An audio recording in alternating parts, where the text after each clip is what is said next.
Curious George plants a tree. George was a good little monkey, always very curious. Today was a good day to be curious.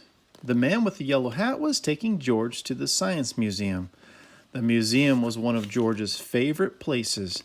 There was always something new to see and interesting to learn. Often there was a special exhibit. George wanted to know what it was today, but first he had to make his favorite museum stops. The Rocket Room, the Mirror Maze, and the Butterfly Space.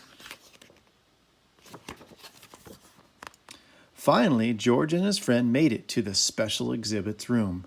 The sign read, "How you can take care of our planet."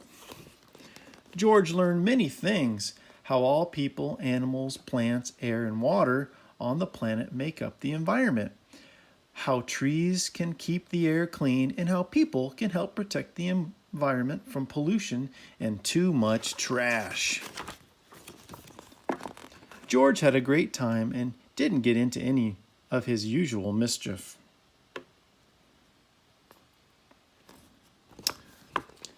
As he and his friend were leaving, they bumped into the museum director.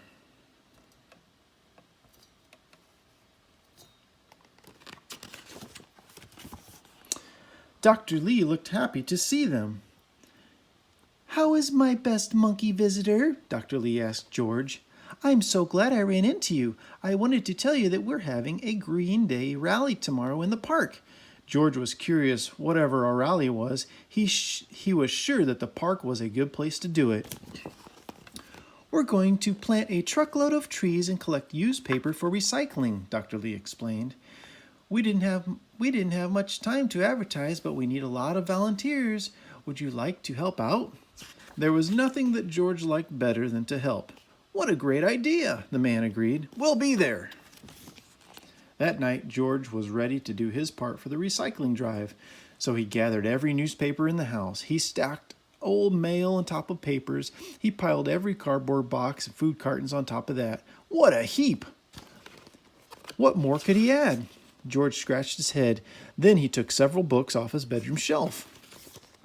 Just as George was about to add them to the recycling pile, someone lifted the books off of his hands.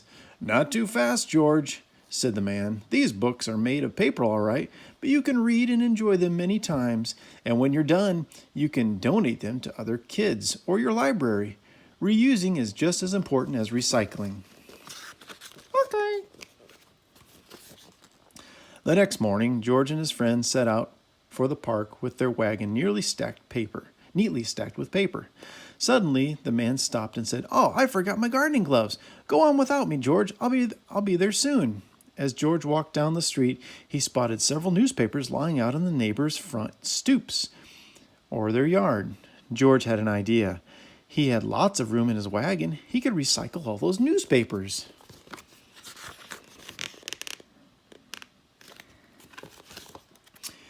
And the newspapers were not the only thing he could recycle. He noticed a stack full of paper cups sitting on a table under a tree.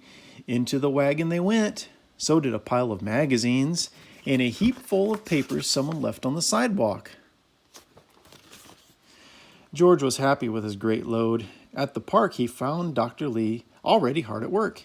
"Good morning, George," said Dr. Lee. "I'm so glad you came and brought all your friends. We need lots of help to get the job done."